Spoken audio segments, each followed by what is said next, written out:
Koppel, host of the Time for Coffee podcast, where you get firsthand career advice into the jobs and industries that interest you the most.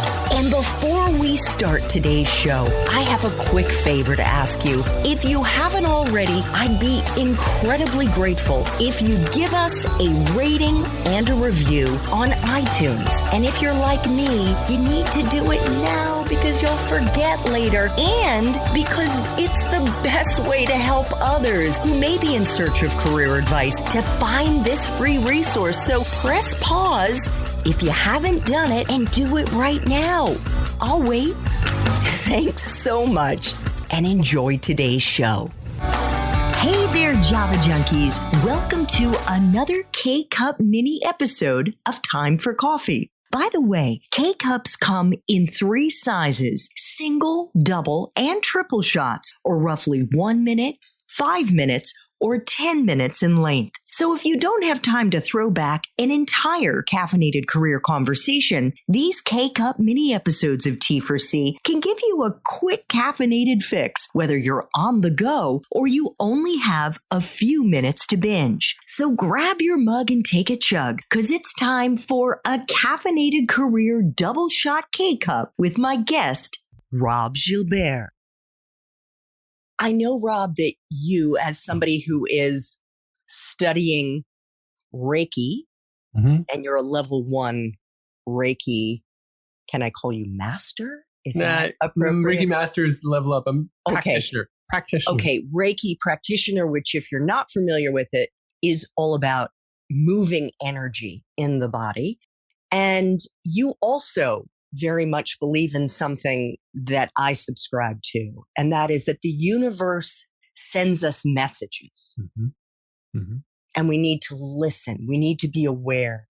And I think for college students, for teenagers and young adults, especially now, Robb, there's so much pressure and anxiety on them to get it right in the beginning, because they think if they don't get into that right job, in that right career or industry at the start, their life is fucked. What would you want to tell them? I just want to call out, I don't think that I'll ever be in a conversation where someone makes a transition from HR to Reiki. That is just will never, ever happen again, and amazing. And look, I'm turned 45 this year, and I had an old high school friend reach out to me last year and say, you seem really happy. You seem like you've made it. You seem like you're on top of the world. And my response to them was, yes, it only took 2 career changes, a divorce, near-death experiences, struggles with alcohol, et cetera, to get here. So the worst thing you could do is not choose something. The worst thing you could do is waste and spend a whole bunch of time trying to figure out what the right thing is, especially when you're that age. You haven't got a mortgage. You haven't got children. You haven't got the long-term impact of a decision at that age is so small. Versus what has helped me immensely now is the accumulated experience that I have been exposed to different things. I have worked in different industries. I do know what kind of people I tend to connect to. I have had these opportunities to be exposed to things where I'm like, ooh, this fills me with energy. This feels exciting. This is something I would do for free. And the only way to really find those things is for you to try different things. Because once you find one of those things, then you can double down on it. Then you can expand, like, okay, how do I add skills in this area to get to do this thing as a full-time thing? And then it's those tropes as far as then you never feel like you're working. The way that I describe it is that it's like you're a mad scientist in a lab. And just as a mad scientist with the goofy plastic goggles and the test tubes is trying to find the right formula and putting all those different chemicals in the test tubes over the Bunsen burner. And sometimes the shit blows up in her face and she's covered in soot. And clearly that wasn't the right formula. It is the same damn thing with finding your passion, with finding what is the right message that you're getting from the universe. You have to do an experiment and fuck up in order to find it. It's the only way.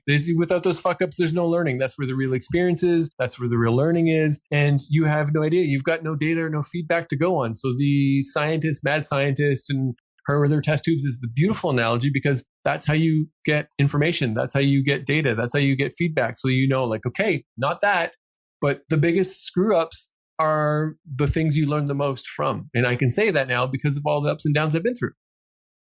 Thanks for tuning in to this K-Cup mini episode of Time for Coffee. If you want to listen to our entire caffeinated career conversation, please check out the show notes for this episode. Thanks so much for listening to this latest episode of T4C. And if you're interested in learning more about my coaching services for confused college students and recent grads, feel free to check out the Time for Coffee website under the coaching tab at time4coffee.org or text me at 202-236-5712. That's 202-236-5712.